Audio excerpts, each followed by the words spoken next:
Baik, Assalamualaikum warahmatullahi wabarakatuh. Halo semuanya, kenalin nama aku Anissa Riana. Dengan NPM C1C023021. Nah, di sini aku akan membahas tentang mata kuliah akuntansi keuangan lanjutan, itu khususnya di bab 12, itu tentang pengaturan bersama. Yang dimana aku akan membahas tidak terlalu banyak, hanya beberapa saja, yaitu mulai dari konsep dan karakteristik pengendalian bersama, lalu jenis-jenis pengaturan bersama, dan yang terakhir itu adalah perlakuan akuntansi atas pengaturan bersama. Baiklah, langsung saja kita mulai dari yang pertama, yaitu konsep dan karakteristik pengendalian bersama. Nah, sebelum kita membahas tentang konsep dan karakteristik pengendalian bersama, itu kita harus mengetahui apa sih pengendalian bersama itu, atau biasa disebut dengan joint control. Nah, aku jelasin sedikit, yang dimana pengendalian bersama itu ataupun joint control yang bisa kita sebut itu adalah suatu perjanjian di mana dua atau lebih pihak memiliki kekuasaan setara dalam mengendalikan suatu aktivitas ekonomi. Tidak ada satu pihak pun yang boleh membuat keputusan strategis secara sepihak. Keputusan signifikan seperti investasi, pendanaan, atau arah operasional harus disetujui bersama. Konsep ini muncul ketika perusahaan ingin bekerja sama dalam proyek besar, tetapi tetap berbagi risiko dan manfaat secara seimbang. Nah, setelah kita membahas tentang pengendalian bersama tadi ataupun joint control tadi, yang dimana intinya itu pengendalian bersama itu adalah suatu perjanjian yang dimana dua atau lebih pihak memiliki kekuasaan serta setara dalam mengendalikan suatu aktivitas ekonomi. Nah, pokoknya semua yang bisa melakukan secara musyawarah, karena itu tuh termasuk ke dalam pengendalian secara bersama-sama. Yang dimana pengendalian bersama ini biasanya diatur dalam kontrak formal yang menjelaskan hak dan kewajiban masing-masing pihak. Kontrak tersebut juga memastikan bahwa semua pihak memiliki peran aktif dalam pengambilan keputusan, bukan sekedar investor pasif seperti itu. Nah, contohnya itu adalah misalnya proyek pembangunan jalan tol oleh dua perusahaan besar yang harus menyepakati tarif tol, biaya pemeliharaan, pembangunan infrastruktur tambahan, dan sebagainya secara kolektif. Itu untuk contohnya. Lalu kita akan bahas tentang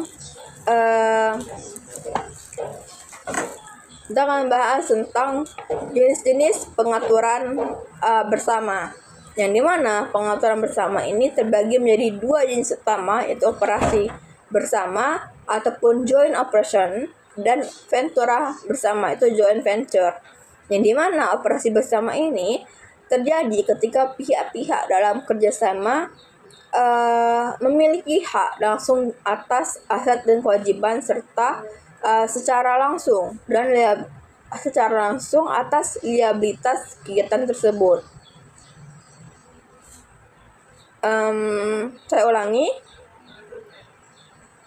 Operasi bersama terjadi ketika pihak-pihak dalam kerjasama memiliki hak langsung atas aset dan kewajiban secara langsung atas liabilitas kegiatan tersebut. Nah, yang mana operasi bersama ini cocok untuk proyek operasional seperti pertambangan, pembangunan jalan, ataupun eksplorasi minyak. Yang dimana dalam model ini itu setiap pihak itu harus mencatat bagian aset, pendapatannya, dan beban sesuai porsinya masing-masing. Itu tadi penjelasan tentang operasi bersama ataupun joint operation. Sedangkan kita akan membahas lagi tentang ventura bersama ataupun joint venture, yang dimana ventura bersama ini terjadi ketika pihak-pihak yang bekerja sama membentuk entitas baru dan hanya memiliki hak atas net aset entitas tersebut. Nah, pihak yang tidak memiliki hak langsung atas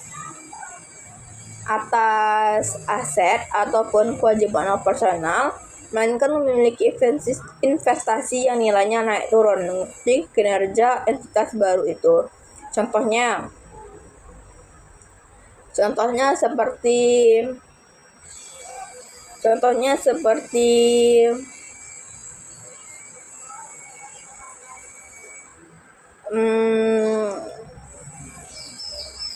dua perusahaan besar teknologi itu kan bisa membentuk perusahaan baru untuk mengembangkan aplikasi digital tertentu kan. Nah, masing-masing perusahaan itu tadi mencatat investasi menggunakan metode ekuitas dalam laporan keuangan mereka masing-masing, seperti itu.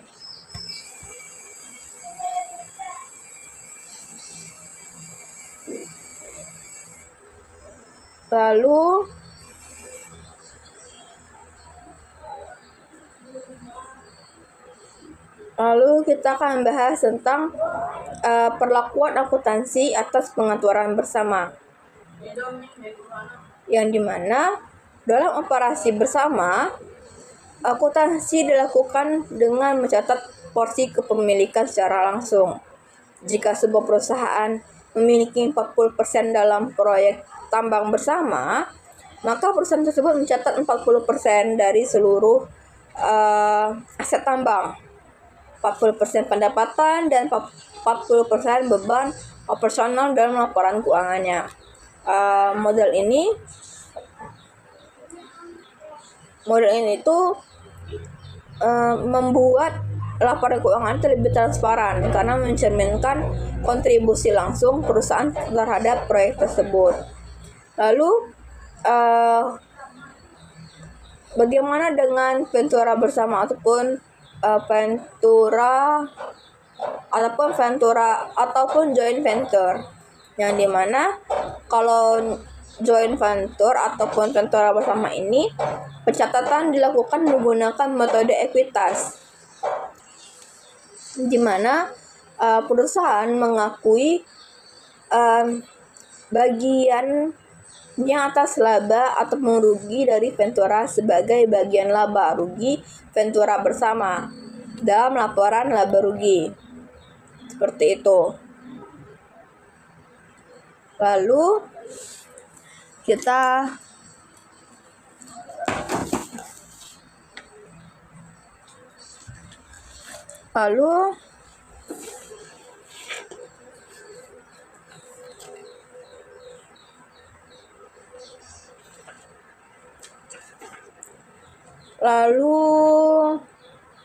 perusahaan itu juga tidak akan mencatat aset dan liabilitas ventura secara rinci di neraca, di mana cara ini memudahkan karena ventura bersama biasanya memiliki struktur yang lebih kompleks serta potensi bagi segmen usaha yang berbeda dari pihak-pihak yang bekerja sama.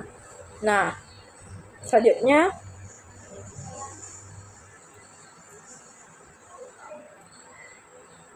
untuk perlakuan akuntansi dalam pengaturan bersama itu untuk operasi bersama terlebih dahulu.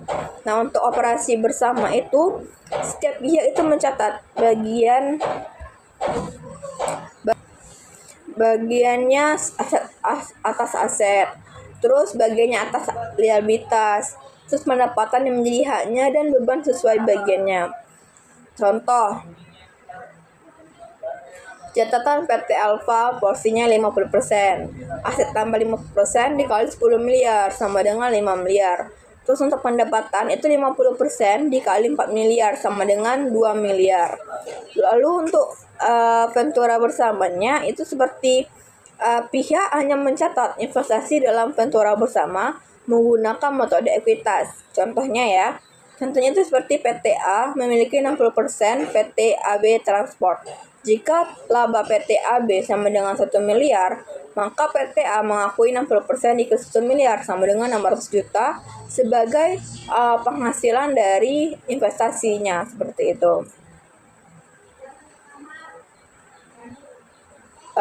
Baiklah, itulah tadi pembahasan singkat yang dapat saya jelaskan tentang bab 2 pengaturan bersama yang telah membahas tentang konsep dan karakteristik pengendalian bersama, jenis-jenis pengaturan bersama, perlakuan akuntansi dan pengaturan bersama, serta contoh-contoh dalam operasi bersama dan ventura bersama. Lebih dan kurang saya mohon maaf. Wabillahi taufiq wal hidayah. Wassalamualaikum warahmatullahi wabarakatuh. Terima kasih semuanya.